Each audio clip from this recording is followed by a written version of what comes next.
नमस्कार, न्यूज़ भारतवर्ष में आप सभी का स्वागत है। बिहार विधानसभा चुनाव में आज एक बड़ा ऐलान किया गया है चुनाव आयोग द्वारा, जहां सुनील अरोड़ा ने यह साफ कर दिया कि बिहार विधानसभा चुनाव अपने तय समय पर ही किए जाएंगे।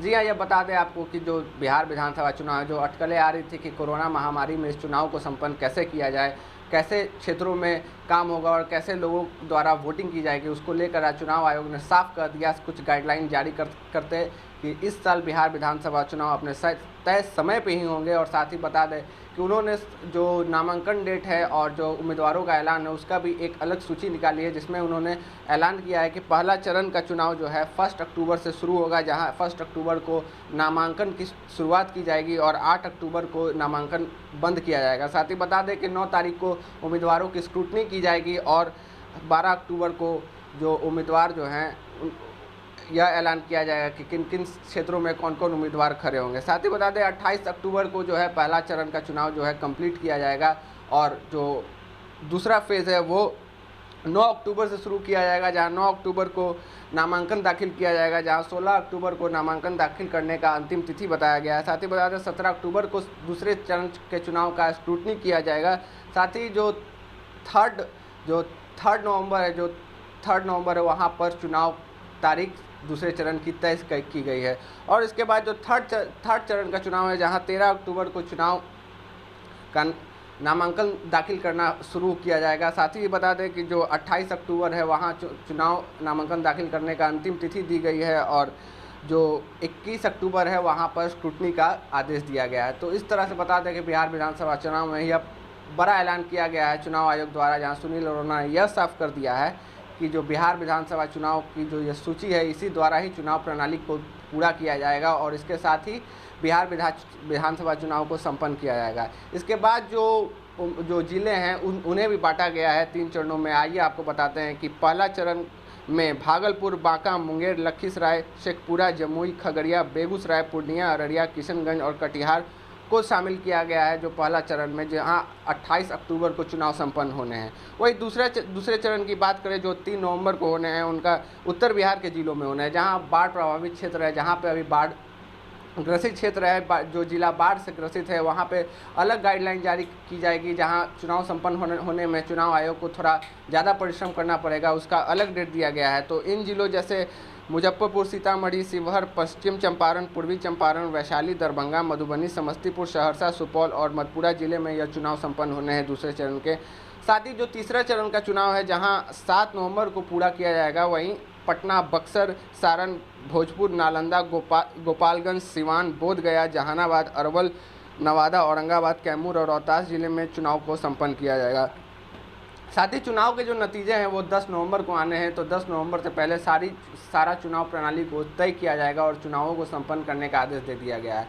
तो आज 12 बजे इलेक्शन कमीशन ने प्रेस कॉन्फ्रेंस करके यह सारी सूची जारी कर दी, जहां चुनावों को संपन्न करने की तिथि और चुनावों को संपन्न करने का तय सीमा पूरा कर दिया गया है। क्योंकि यह चुनाव जो है ऐतिहासिक होने वाले हैं, क्योंकि कोरोना महामारी में चुनाव कराना काफ़ी ज़्यादा मुश्किल का कार्य है, लेकिन चुनाव आयोग ने इसका जिम्मा लिया है कि हम तय समय पर ही यह चुनाव संपन्न कराएंगे।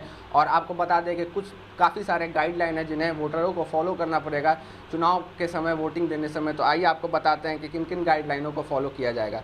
सोशल मीडिया के गलत इस्तेमाल पर होगी कानूनी कार्रवाई। जी हाँ, सोशल मीडिया का जो गलत इस्तेमाल है, जो लोग अपने कैंडिडेटों के लिए इस्तेमाल करते हैं, जहाँ धार्मिक प्रतिक्रियाएँ दी जाती हैं, जहाँ धार्मिक ग्रंथों से जोड़ा जाता है, तो उसे सिरे से खारिज कर दिया गया है। और चुनाव आयोग ने बताया है कि इन सब चीज़ों का इस्तेमाल पूरी तरह से वर्जित है, जिसमें आपको बता दें कि कोई भी उम्मीदवार जो है सोशल मीडिया पे गलत कैंपेनिंग और गलत ट्रोलिंग के जरिए चुनाव में नहीं उतर सकता है। और दूसरी गाइडलाइन यह है कि उम्मीदवारों के बारे में जानकारी वेबसाइट पर देनी जरूरी होगी। जी हाँ, उम्मीदवारों की उचित जानकारी जो है वेबसाइट पर देनी जरूरी होगी। उनकी चल अचल संपत्ति, उन पर चल रहे हैं आपराधिक मुकदमे, गैर आपराधिक मुकदमे को भी चुनाव आयोग द्वारा यह बताया गया है कि आपको वेबसाइट पर देनी होगी उम्मीदवारों को। साथ ही इसके बाद जो वर्चुअल चुनाव प्रचार है इस बार यह फॉलो किया गया। यह भी एक बहुत बड़ी खबर, या कहिए कि यह भी एक ऐतिहासिक फैसला है चुनाव आयोग द्वारा, जहां वर्चुअल चुनाव प्रचार किया जाएगा। जी हाँ, वर्चुअल चुनाव प्रचार का जैसे जो बीजेपी ने जो शुरू किया था वर्चुअल चुनाव प्रचार का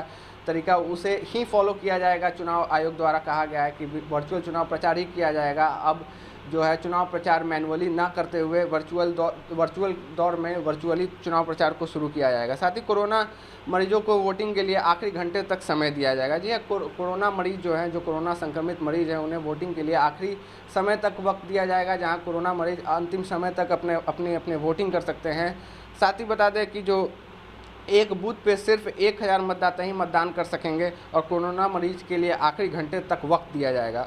उसके बाद जो है सुबह 7 बजे से शाम 6 बजे तक जो है वोटिंग की जाएगी। जी हाँ, इस चुनाव में वोटिंग के लिए समय भी जो है बढ़ा दिया गया है, जहाँ सुबह 7 बजे से लेकर शाम 6 बजे तक वोटिंग चलेगी और ईवीएम को उसके बाद लॉक किया जाएगा। उसके बाद जो चौथी गाइडलाइन है उसमें कोविड के चलते नए सुरक्षा मानकों का ध्यान रखा जाएगा और उसके तहत ही चुनाव को संपन्न कराने का आदेश चुनाव आयोग द्वारा दिया गया है। जिसमें बता दें कि मुख्य चुनाव आयुक्त सुनील अरोड़ा ने कहा है कि कोविड के चलते नए सुरक्षा मानकों के तहत चुनाव होंगे और पोलिंग बूथ पर मतदाताओं की संख्या जो है घटाई जाएगी और एक बूथ पर 1000 मतदाता ही होंगे और 7000 हैंड सैनिटाइजर के साथ ही 6 लाख पीपीई किट को भी मौजूद रखा जाएगा। साथ ही 23 लाख हैंड ग्लव्स का इस्तेमाल भी किया जाएगा और 7 लाख से ज़्यादा हैंड सैनिटाइजर का भी इस्तेमाल किया जाएगा। साथ ही जो 46 लाख से ज़्यादा मास्क का भी के समय यह भी ज़रूरी है, जिसमें जहां वोटिंग के दौरान जो है 46 लाख मास्क को भी सुरक्षा के तहत रखा जाएगा। उसके बाद जो है बिहार विधानसभा चुनाव में इस बार 1 लाख से ज़्यादा पोलिंग स्टेशन बनाए जाएंगे, जिसमें चुनाव आयोग ने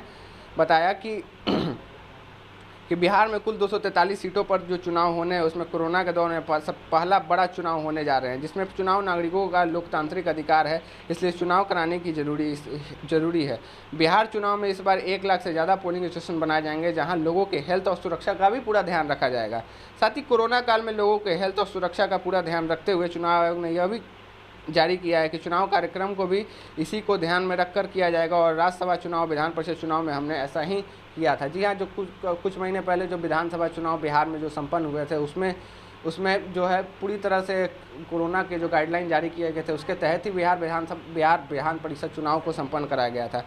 और आपको बता दें कि जो काफ़ी दिनों से अटकलें आ रही थी कि सुप्रीम कोर्ट में काफ़ी सारी पार्टियों ने यह याचिका दायर किया था कि इस कोरोना काल में वोटर को परेशानी ना हो, इसलिए चुनाव को टालने का आदेश दिया जाए, लेकिन सुप्रीम कोर्ट ने इन्हें सिरे से नकार दिया है और जो चुनाव जो है वो तय समय पर ही पूरा किया जाएगा और इसके बाद जो उसके आगे की प्रणाली ही तय की जाएगी। यानी 10 नवंबर तक जो है सरकार बनाने का आदेश चुनाव आयोग द्वारा दे दिया गया है। तो आप देख सकते हैं कि चुनाव आयोग द्वारा एक बहुत बड़ा फैसला लिया गया है, जहां आप कह सकते हैं कि एक ऐतिहासिक फैसला है, जहां चुनाव आयोग ने यह बताया है कि जो कोरोना महामारी के दौर में चुनावों को संपन्न कराना ये बहुत बड़ी, अपने आप में बहुत बड़ी उपलब्धि होगी और इसके तहत ही चुनाव पूरे किए जाएंगे। तो लगातार खबरों में बने रहने के लिए आप देखते रहें न्यूज़ भारतवर्ष।